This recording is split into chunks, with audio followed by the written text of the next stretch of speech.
What's up, everybody? Hope you're doing good. It's a beautiful day. Today we're talking about Ukraine and Russia. I think it's very important that we talk about this subject because we are all subjected to it right now, whether we like it or not. So the Ukrainians have crossed the border, went to Russia in a town named Volgorod. Yes, Ukrainian military in Russia. As you can see, there's footage jumping on the road with big guns, and these are Russian citizens in cars. Just imagine you driving in your car in your neighborhood, and all of a sudden you see somebody with a gun, with a weapon, a soldier, jump in front of the road and ask you to stop. And if you don't stop, they shoot. So this is exactly what we feared. I think for many months we've been fearing this, seeing Ukrainians cross into Russia, what would declench or start something really drastic for the world. So as you can see, these are Ukrainians military in Russia with their weapons and driving cars that belong to the US Army. Yeah, this is a tank named US M1224 Max Pro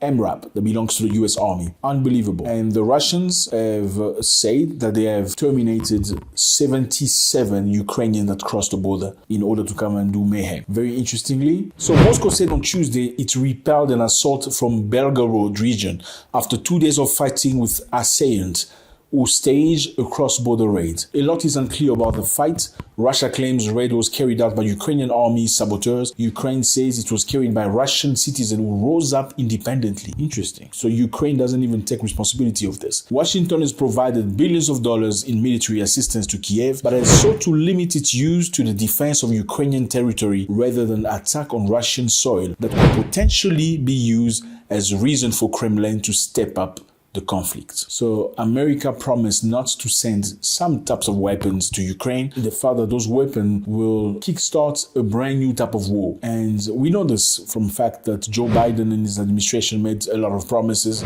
saying we're not going to send such and such weapon. And we're seeing things turn out very differently. So we're going to dive into it right now to see what promises the Joe Biden government made that were not completed or respected. So Joe Biden and his government said they promised they would not send the long-range missiles to Ukraine that could reach Russia. When Zelensky asked in May 2022, remember, I don't know if you remember, he asked for long-range missiles and Biden said he will not send them because that's not a good thing. As you remember, the HIMARS missiles are now in Ukraine. Very interestingly, Joe Biden said he will not send tanks or armed vehicles or trains or any American crew or pilots because this will be called World War III. Just watch this video, listen to Biden himself.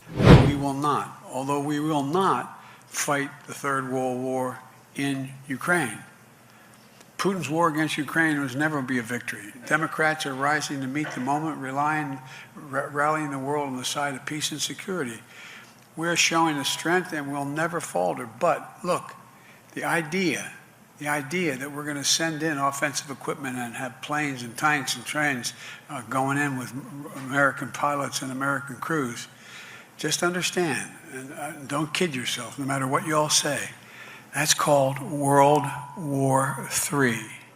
Okay? So as you can see, Biden said the US will not send F-16. So these are very special attack airplane, defense airplane, very swift, very strong, very fast. He said he will not send them because Zelensky asked for F-16. This will mean danger for everybody. But as you know, 2 days ago, they're going to send F-16 finally to you. Just listen to CNN interview National Security Advisor Jake Sullivan about the matter. UK recently gave long-range missiles to Ukraine. France is following suit. Up until now, the U.S. has balked at giving Ukraine similar weapons. In February on this show, you would not say whether the U.S. would support Ukrainian efforts to recapture Crimea. That's one of the concerns that has been expressed about whether or not the Ukrainians are given the ability to hit Russian targets in Crimea. Do you think that Crimea is part of Ukraine? Of course. So what would be the objection of Crimea is Ukraine. I mean, that's a very straightforward thing. Well, yeah, you answered it directly. I mean, Russia doesn't think so, obviously. But do you think that Ukraine should have weapons that can reach Russian targets in Crimea? Yes, we have not placed limitations on Ukraine being able to strike on its territory within its internationally recognized borders. So as you can see, fellas, these people don't really care what's going to happen. We're going to send the weapons. Oh, they're going to kill each other. It's fine. Well, it's not here. It's not Washington. It's very far. And these people are not Americans. It's okay. Nobody really cares. And we have big questions here. Do these people really want the war to end? That's the big question. You don't need the big brain to understand that the easiest way to end a war is discussion. It's through dialogue. Let people sit down and have a talk and finish the story. I think that was about to happen many, many months ago when Zelensky said, you know what? Let's sit down and have a talk. I think they were ready to let go of some part of Ukraine that was pro-Russia. I think some part of Ukraine that was mainly Russian citizen in order to find peace. And then a few days later, he just turned around, 360 turn. He completely changed his rhetoric. Now, the big question is, what happened? Why all of a sudden Zelensky did not want to talk anymore? He didn't want to sit down and discuss with Putin anymore. It just feels very strange that people are furnishing and giving them so much money, so much weapons, which is not for free.